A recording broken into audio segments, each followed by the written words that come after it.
হিমেও কি হয়েছে? রাগ হয়েছে? কেন রাগ হয়েছে?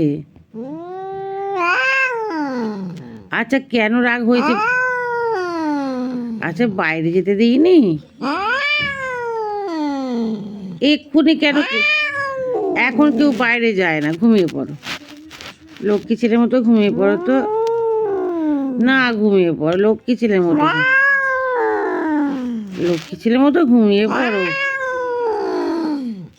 আচ্ছা পরে বাইরে যাবে, বিকালবেলা, বিকালে বাইরে। কি হয়েছে? এখন বাইরে যেতে হবে না, এদিকে ঘুম পেয়েছে, কিন্তু তবু বাইরে যাওয়া চাই, তবু বাইরে যাওয়া চাই।